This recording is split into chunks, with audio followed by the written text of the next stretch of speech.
Nous sommes ici, derrière moi, un bâtiment qui paraît un bâtiment ordinaire, mais c'est beaucoup plus que ça. Ici, c'est tout simplement un point bas de la ville qui permet de collecter tous les effluents qui viennent des différentes habitations.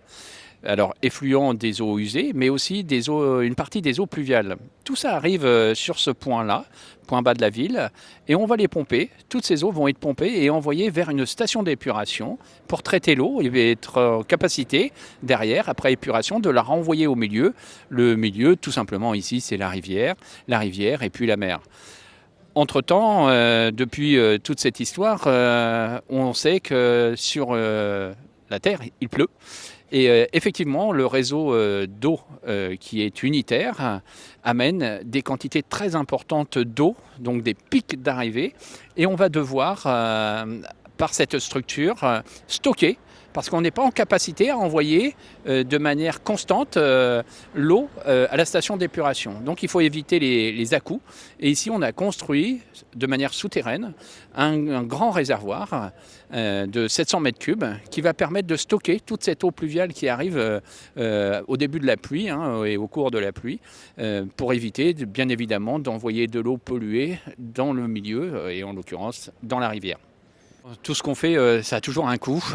Ici, c'est pas négligeable. Cette opération-là, elle est conséquente, puisque on a creusé dans le sol qui est crayeux, avec du silex, avec une nappe d'eau qui est à côté, un cours d'eau qui est à côté aussi.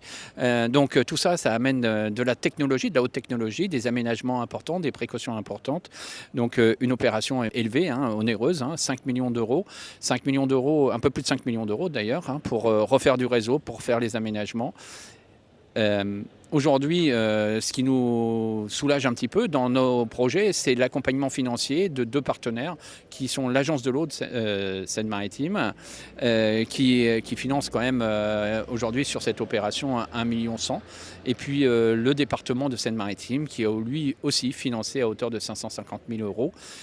Néanmoins, un reste à charge de plus de 3 millions pour l'agglomération. Et il faut se dire les choses, ce sont des aménagements indispensables pour le bon fonctionnement de cette structure. Je dis toujours, un bon réseau, c'est celui qu'on ne voit pas, qu'on n'entend pas ou qu'on ne voit pas dysfonctionner. Néanmoins, il y a une répercussion financière. C'est un service comme un autre et il a un coût.